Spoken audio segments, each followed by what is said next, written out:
Hi, and welcome to day 10, where we're going to focus on the movement of folding forward.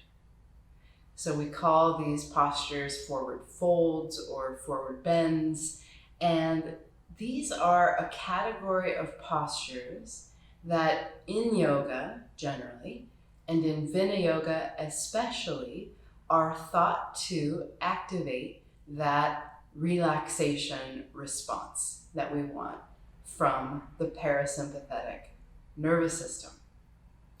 So there's multiple reasons for this, one of which is these postures especially stretch the back of the spine. So they give our nervous system a lot of room to breathe and to function optimally. But also, these postures are very protective of our front body. So when we interact with others, we're pretty unique in the animal kingdom in that all of our most vulnerable bits, all of our viscera, they're all forward and exposed. We talked a bit about how we spend a lot of our lives in the upper half of our body. In the same way, we spend a lot of our lives in the front half and not a lot in the back half. So allowing the front part of us to kind of fold in on itself and drawing the back layer of us around ourselves, like a cape or a shawl, can feel very protective of ourselves. It can feel very safe. So we'll try that out together. Now, ironically, since I say safe, I would say this is the group of postures where if you have a bit of a tricky back, especially if you have disc issues, forward folds are the postures you want to be the most careful about, which is why I think they're the postures where props are the most optimal, most useful. So I've got a bunch of stuff out here because I want to show you some ideas. Generally speaking, if you need to take extra care of your back, you're going to use things like bending the knees, minimizing how much you bend forward. This is spinal flexion. Minimize weight bearing and maximize support. So I'm going to show you how to do some of those things.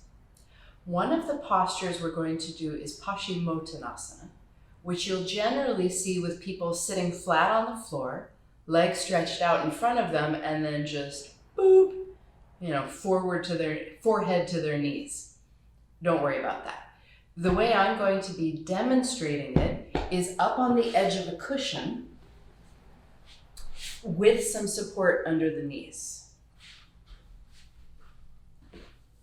Your support doesn't have to look the same as mine, but what you'll notice is sitting up on the edge of a cushion and having a little bend to my knees like this facilitates more movement in the pelvis, so that when I bend forward, I'm taking it less in my back. You can see my back is pretty neutral.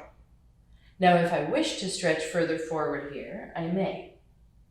But it's very easy to moderate how much bend I do here. You don't have to use all those props when we do it together, but you can. Now, the other forward bend I want to demonstrate adaptations for is Uttanasana. We've done this earlier in our sessions, but what I want to demonstrate more specifically, so this is often how you'll see the posture done, again, with straight legs, which if you have tight hamstrings and a fairly stiff back, means you're going to wind up somewhere like here. I'd say this is probably the most risky place for our back. Straight legs, lots of spinal flexion, lots of weight bearing. So one thing I could do is bend the knees and get some support. Umpire pose. So this would put me in a more neutral position. Or I could minimize the bend even further and get more support by using a chair for the fold. And then I'm up so high, I don't even worry so much about the bend in my knees.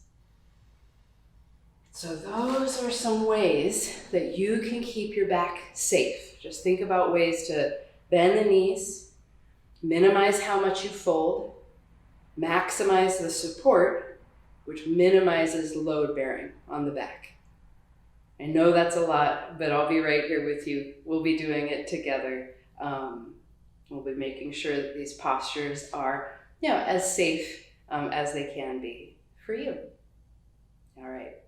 Thanks so much for taking all this into consideration. Let's go try it out. See you in the practice video.